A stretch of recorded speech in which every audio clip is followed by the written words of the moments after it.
کبھی کبھار ایسا ضرور لگتا ہے، محسوس ہوتا ہے کہ اب ہم اس درد سے باہر نہیں نکل پائیں گے، لیکن اللہ ہمیں ہمارے لیے کہیں نہ کہیں سے راستے بنا ہی دیتا ہے۔ وہ کسی نہ کسی طرح سے ہمیں اس درد سے نکال ہی لیتا ہے، اور یہی تو اس کا وعدہ ہے کہ عنقریب تمہارا رب تمہیں اتنا دے گا کہ تم راضی ہو جاؤ گے۔ تو پھر اللہ کی اس گواہی سے بڑی اور کون سی گواہی ہو سکتی ہے، جب وہ خود تم سے کہہ رہا ہے کہ تمہارا اجر قریب ہے، جب وہ خود تمہیں اس بات کی دلیل دے رہا ہے کہ صلہ اٹل ہے، اور صلہ ملنے سے پہلے ہر آزمائش کا ختم ہونا لازم ہے۔ تو پھر تم کس کشمکش میں پھنسے ہو، کس کشمکش میں الجھے ہو؟ اللہ تو تمہارے مایوس ہو جانے پر ہنستا ہے، یہ سوچ کر کہ اب تمہیں وہ سب ملنے والا ہے جس کے لیے تم رو رہے تھے۔ جب حالات بد سے بدتر بھی ہوتے چلے جاتے ہیں نا، تب معجزے ہوتے ہیں، اور دعاؤں کے جواب دے کر دل مطمئن کر دیے جاتے ہیں۔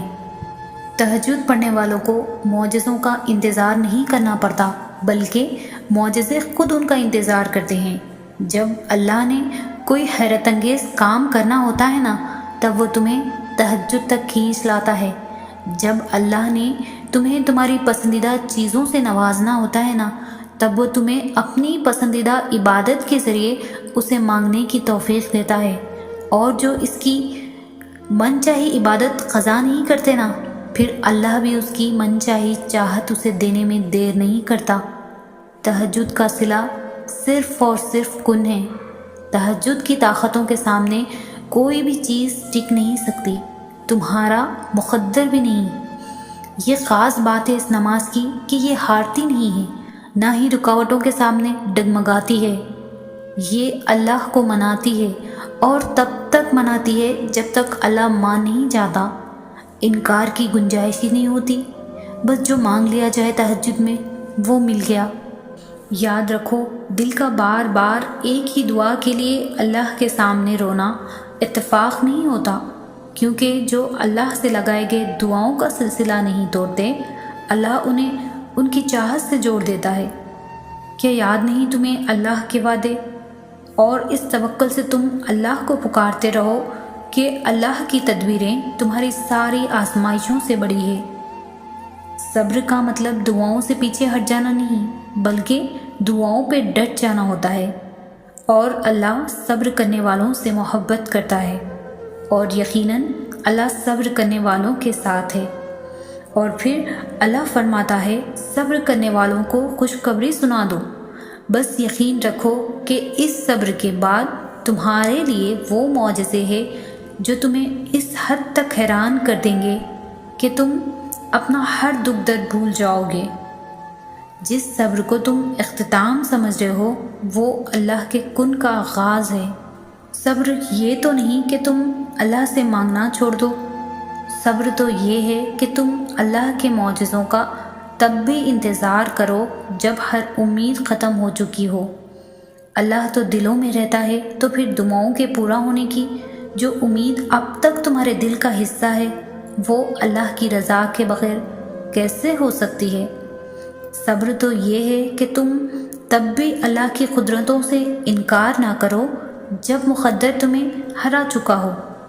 صبر تو یہ ہے کہ تم تب بھی اللہ کے منصوبوں پر یقین رکھو جب تم درد سے ٹوٹ کر بکھر چکے ہو۔ پھر دیکھو اللہ کیسے مدد بھیج کر تمہیں دکھائے گا کہ وہ بھی توکل رکھنے والوں کو مایوس نہیں کرتا۔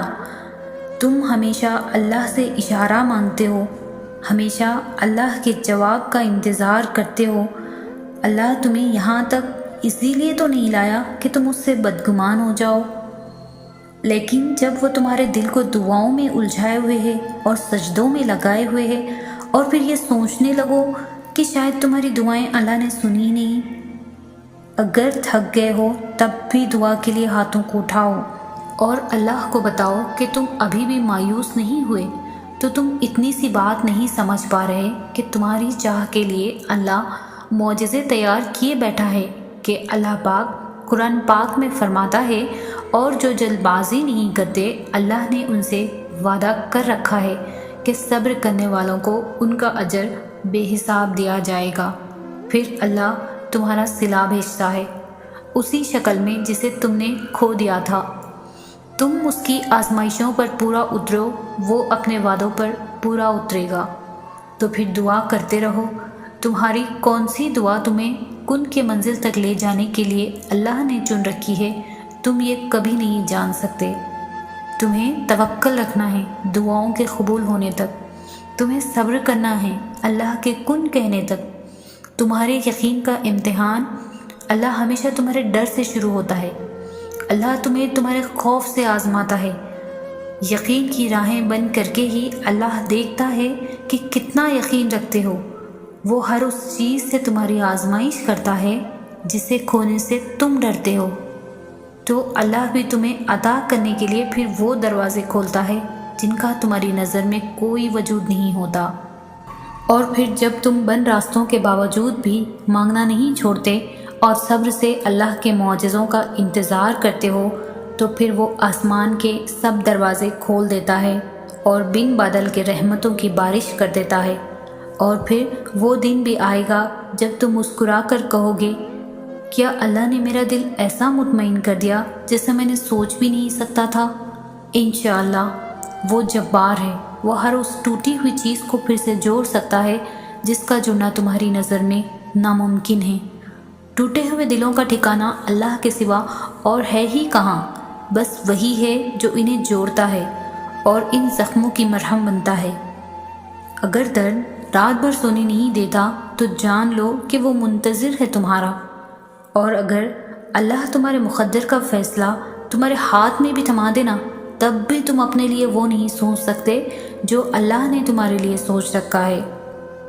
تو پھر صبر کرو، کیونکہ جب اللہ تمہیں کنارے پر لا کر کھڑا کر دیتا ہے تب وہ یا تو تمہیں تھام لیتا ہے یا اڑنا سکھا دیتا ہے۔ یوں وہ تمہیں تمہاری من پسند چیز کو کھو دینے کے خوف سے گزار کر اپنا آپ یاد کرواتا ہے۔ یہ اسی کے فیصلے ہیں کہ وہ تمہیں کب اور کیا دینا ہے۔ تو پھر یہ کیوں ملا اور وہ کیوں نہیں ملا، یہ سوچنا تمہارا کام نہیں ہے۔ تمہارا کام بس دعا کرنا ہے اور یقین رکھنا ہے، کیونکہ تم خود اپنے لیے اچھے اور برے کا انتخاب نہیں کر سکتے۔ تم خود ہی خود کے ساتھ ناانصافی کرتے ہو، اور اللہ تمہارے ساتھ کبھی بھی ناانصافی نہیں کرتا۔ وہ رب تو اتنا مہربان ہے کہ اپنا فیصلہ تم پر مسلط ہی نہیں کرتا۔ وہ آزمائش کے اختتام تک تمہاری صدا کا انتظار کرتا ہے کہ کب تم اللہ کو پکارو، اور وہ کریم رب تمہارا نصیب بدل دے۔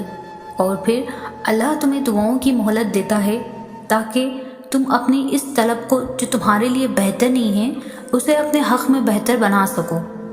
آزمائش کے بعد تمہارے لیے قبولیت کا وہ مقام ہے جہاں تمہارے مانگنے سے پہلے ہی تمہیں عطا کر دیا جائے گا۔ وہ رب جس نے اب تک تمہیں سنبھال رکھا ہے، وہ آگے بھی تمہیں سنبھال لے گا۔ جو وقت نے تم سے چھین لیا، اللہ ہر وہ چیز تمہیں واپس لوٹا دے گا۔ وہ تو تم سے محبت کرتا ہے، تمہیں کبھی آزمائش میں نہیں ڈالتا۔ تم خود اپنے لیے وہ راستے پسند کرتے ہو جو تمہارے لیے برے ہوتے ہیں، اور پھر جب اپنی آزمائش میں تم صبر کی آخری حد پر ہوتے ہیں، اللہ تمہارے لیے ناممکن سے ممکن کے اسباب بناتا ہے۔